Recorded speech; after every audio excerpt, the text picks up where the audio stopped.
اصل نام تھا عبداللہ. آپ کی کنیت ابو بکر اور ابو بکر کنیت مشہور رہی اور آج بھی مشہور ابو بکر کے نام سے ہیں. حضرت ابو بکر صدیق کا لقب صدیق ہے، عتیق ہے.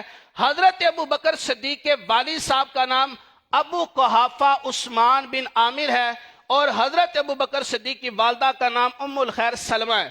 حضرت ابو بکر صدیق رضی اللہ تعالیٰ نے ٹوٹل 4 شادیاں کی تھیں.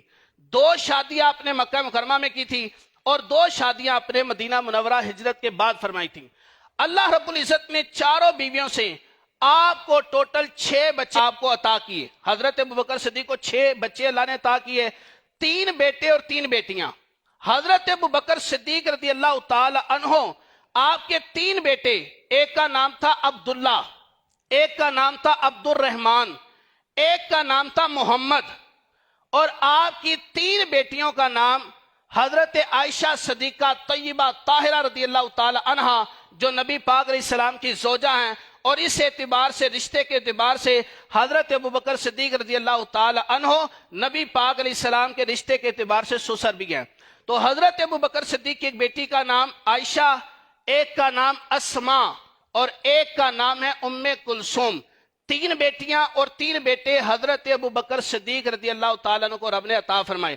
حضرت ابو بکر صدیق رضی اللہ تعالیٰ عنہ کو یہ شان، یہ عصمت بھی حاصل ہے کہ آپ کے والد صاحب، آپ کی والدہ، یہ بھی نبی پاک علیہ السلام کے صحابہ میں شامل ہے. حضرت ابو بکر صدیق بھی صحابی، حضرت ابو بکر صدیق کی اولاد بھی صحابی، اور حضرت ابو بکر صدیق کے اولاد کی اولاد بھی صحابی ہے.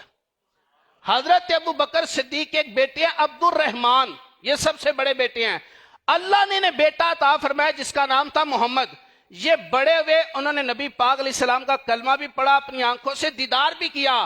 جو نبی پاک علیہ السلام کا دیدار کرے حالت ایمان میں اور اس بندے کا خاتمہ بھی ایمان پر، اسے صحابی کہتے ہیں.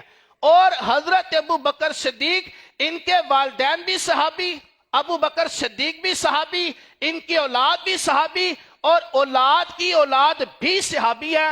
اور صحابہ کے بارے میں رب نے جنت کا وعدہ فرمایا ہے. اور اسی لیے ہم کہتے ہیں ہر صحابی نبی، ہر صحابی نبی